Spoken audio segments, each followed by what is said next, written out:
Olá amigos, vamos à nossa videoanálise de fechamento após o pregão desta quarta-feira, dia 11 de fevereiro. O Ibovespa apresentou queda de 0,56%, chegou a perder aqui a mínima, que era dois fundos anteriores aqui no gráfico de 60 minutos, região aqui em torno de 48.209 pontos, perdeu, veio aqui um pouco mais para baixo e aí, no finalzinho do pregão conseguiu aqui uma recuperação.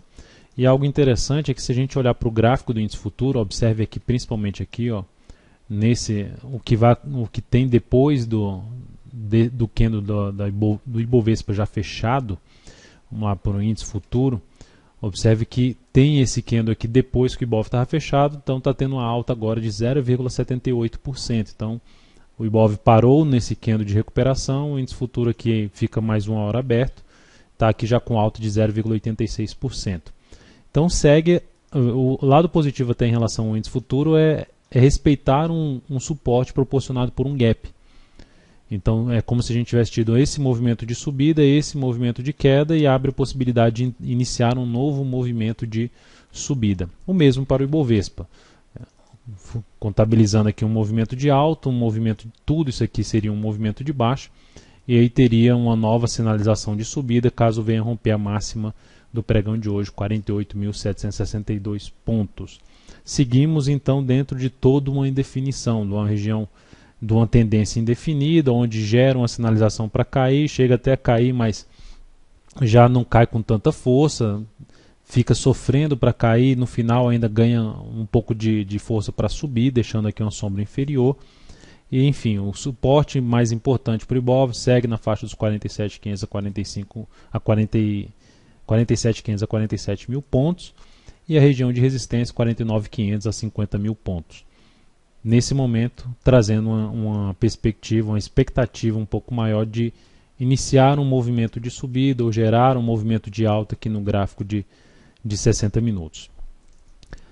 Olhando para outros ativos, a PETR4 no pregão de hoje fechou em alta de 1,23%, apesar da queda do Ibov aqui, que terminou em queda de 0,56%.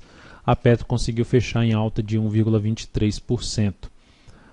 O ativo também vai se sustentando acima da região do gap. Hoje conseguiu até voltar a fechar acima dos R$ 9,00, o que é um ponto positivo, sendo um pouco mais ousado, assim como na leitura do Ibovespa, buscando aqui uma entrada, seria uma entrada na ponta compradora, a tendência que é indefinida, ou seja, a compra de um fundo ascendente, na superação da máxima do pregão de hoje, 9,19, ou seja, 9,20, com stop em 8,80. Seria uma das alternativas de entrada em cima da PETR4. Lembrando que é uma operação um pouco mais arriscada, porque não tem uma tendência de alta ainda confirmada no gráfico diário, não está a favor de uma tendência de alta no semanal, pelo contrário, a tendência no gráfico semanal ainda é de baixa. Vale 5, só em relação a day trade, na Petro, o mais interessante seria fundos ascendentes acima aí de uma região de 9,10. Então, um gráfico de 10 ou 15 minutos. Partindo agora na realidade, na venda, aí o ideal é que essas vendas acontecessem mais para baixo aqui dos R$ 9,00 e principalmente R$ 8,90, já que penou aqui para cair no pregão de hoje, respeitando aqui essa zona de suporte na faixa de R$ 8,90. Então seria importante ter topos descendentes abaixo desse patamar.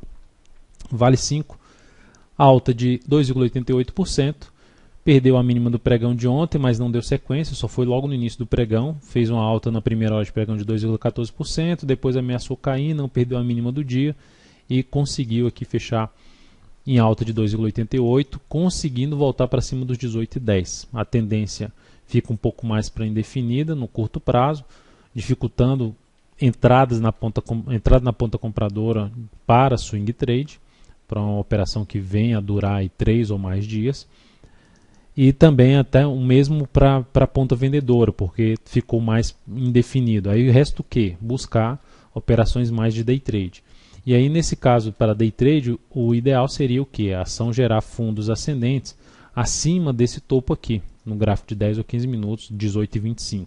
E para a ponta vendedora, se ela abre caindo e vem para baixo dos 18,10, topos descendentes abaixo dos 18,10 seria a alternativa de tentar pegar um movimento do pregão, se for de baixo, topo descendente seria a possibilidade de venda de day trade.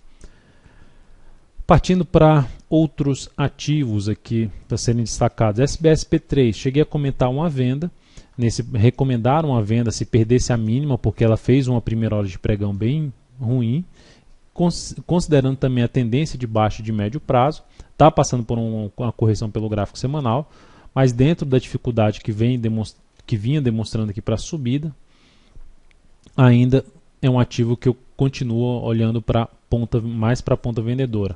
Então, se no próximo pregão, ao invés de gerar aqui uma nova subida e ela ameaçar aqui, sinalizar alguma chance de perder a mínima do pregão de hoje, a essa venda já passaria a ser mais aí na perda de 14,05. Nesse mesmo formato, a CSAN3, a COSAN, vem aqui no diário com a tendência indefinida, mas no semanal a tendência é de baixa.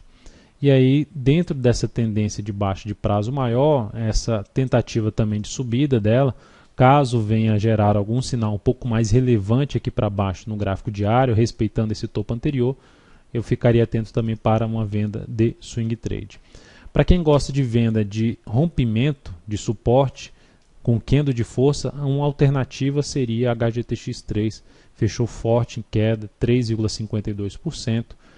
A venda seria ao perder a mínima deste pregão aqui, do pregão de hoje, ao perder 17,15, e o stop ficaria acima dos 17,89. Essa é uma alternativa de entrada, pega o tamanho do stop e joga para baixo. O cenário que mais me chama a atenção para venda, logicamente o ativo está totalmente alinhado para baixo, no diário, no semanal, no gráfico mensal.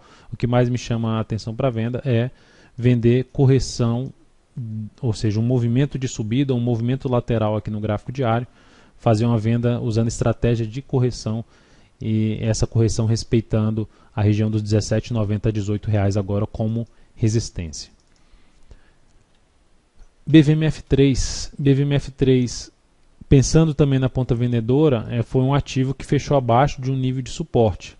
Ficou aqui basicamente respeitando outro nível de suporte, mas já fechou abaixo de um patamar de suporte. Essa aqui pelo diário também não me chamaria tanto atenção para venda nessa perda da mínima. Seria uma das alternativas em termos de venda de rompimento de suporte.